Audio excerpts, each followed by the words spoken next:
Buenos días, bendiciones y la paz del Señor con todos ustedes. Mirad,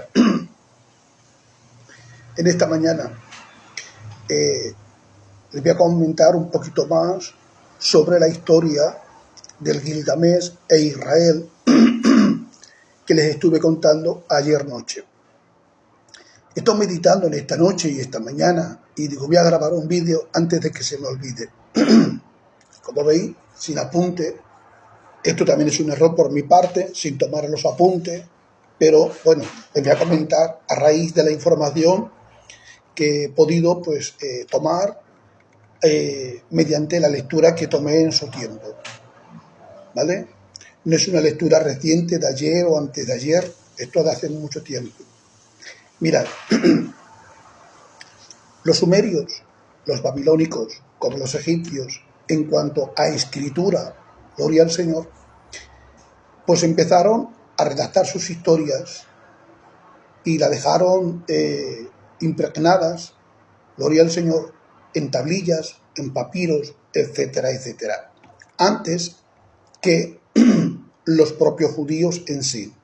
Bueno, esto se debe a que, por ejemplo, Babilonia, Sumeria,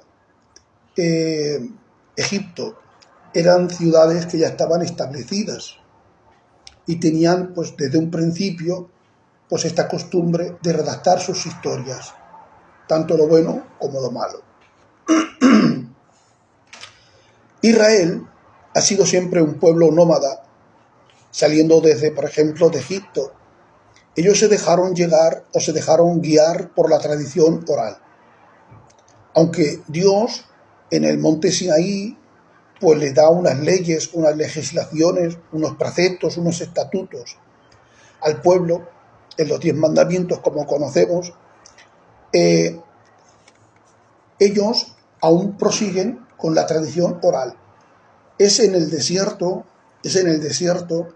cuando están atravesando, gloria al Señor, cuando ven la necesidad, por ejemplo, Moisés, de escribir la historia. En el momento que Moisés quiere redactar la historia y dejarla pues impresa, ya habían otros escritos anteriores a él, como escrito ahora. Vemos que cuando Israel fue cautivo, estando en Babilonia, bueno, pues en Babilonia y en Mesopotamia han descubierto unas tablillas allá por el año 600 que datan del año 600 alrededor antes del Señor Jesús. No es casualidad que en esta época también Israel estaban en el cautiverio. Evidentemente, aunque ellos seguían estando en el cautiverio, pues en sus sinagogas, que allí se inventaron las sinagogas porque ya no tenían templo, pues es seguir con la tradición oral y con las enseñanzas en la congregación de la sinagoga. Esto, evidentemente, era algo notorio en aquella gran ciudad. Gloria al Señor. Las historias legendarias del pueblo de Israel y de cómo Dios había libertado a un solo hombre cuando envió un cataclismo universal, inundando la tierra con agua, y que solamente un hombre juntamente con su familia y los animales fueron salvos en un arca. Todo esto ha llegado a ser famoso, ha sido muy notorio. ¿Y qué ocurre? Bueno, que en estas tablillas que se han descubierto, que datan de esta fecha, cuentan una historia muy, muy similar a la que cuenta el libro del Génesis, con unas pequeñas variantes, como por ejemplo, en vez de aparecer el monoteísmo, la creencia en un solo Dios, aparece el politeísmo, una gran variedad de dioses. Y estos dioses le dijo a un hombre: voy a destruir la tierra por la maldad que hay, porque no me adoran, porque no me sirven. Y entonces le dijo que iba a destruir la tierra con una inundación universal. La pequeña variante o diferencia es que mientras en la arca que se registra en Génesis del 6, 7 y 8 de Génesis, pues era rectangular. Gloria al Señor, rectangular. Sin embargo, en la epopeya, en el registro sumerio, era pues rectangular. La pequeña diferencia. La pequeña diferencia es que Noé, para saber si las aguas habían decrecido, soltó varias veces una paloma y también luego un cuervo. Sin embargo, en el registro sumerio aparece una paloma, aparece un cuervo, también aparece una golondrina. Gloria al Señor. De hecho, cuando Noé, según la Biblia, sale del arca y hace un sacrificio a Dios, una ofrenda, también en el registro sumerio también aparece lo mismo. ¿Os dais cuenta? Ahora, ¿esto qué nos hace entender? Bueno, pues sencillamente que si nosotros como cristianos creemos que la palabra de Dios es fidedigna, que es inspirada por Dios, que es la palabra de Dios, gloria al Señor, se llegó a escribir con las modalidades y el pensamiento literario de cada hombre, pero siendo inspirado. Ahora, Sumeria, habiendo oído, lo adaptaron bajo su propia perspectiva y bajo su propia cultura. Gloria al Señor, hicieron un poquito de plagio, adaptándolo a su cultura del presente y empezaron a escribir esta historia. ¿Vale? Bueno, pues se cuenta que por ejemplo, el rey Ea es el rey que había en aquel tiempo, pues estaba un poquito inquieto y quería saber un poquito más acerca de la vida. Un hombre le comentó el poder de la longevidad y el poder de la inmortalidad.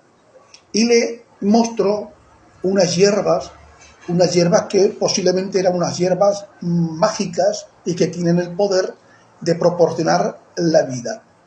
El rey Gea, bueno, pues caminó buscando pues esta historia, había salido de su tierra por mucho tiempo y habiendo obtenido esta hierba, marchó para su casa. Cuenta la historia que en el transcurso, no teniendo para comer, decidió comerse estas hierbas. Bueno, a lo que aconteció como efecto secundario es que empezó a tener convulsiones, cayendo al suelo y quedó pues como paralizado por los efectos secundarios de la hierba, que más bien le estaban produciendo la muerte y con vómitos que más que proporcionarle la vida. En este momento vio pasar una serpiente y él creyó que iba a morir. Y cuando la serpiente pasó por encima de él, pero como él estaba petrificado que no podía pues no podía moverse a causa del efecto de esta hierba, la serpiente pasó por encima de él como si nada. Resulta que mientras estaba reptando por encima de él, al salir de su propio cuerpo, la serpiente se paró porque estaba mudando la piel. Al mudar la piel muerta, la piel seca se quedó y la serpiente seguía su camino. Él entonces concibió y creyó que lo que le habían dicho era cierto, que estaba pasando del umbral de la muerte a la vida, y creyó que él ya era inmortal y que podía ser eterno, y que la serpiente era representación de la muerte y de la resurrección. Así que cuando empiezan a escribir la historia del Génesis, la serpiente que se describe en Génesis capítulo 3 era mítico, que no era una serpiente literal, sino que llega a simbolizar a la muerte y a la resurrección, que representa la muerte para el hombre que desobedece, que no come, ¿vale?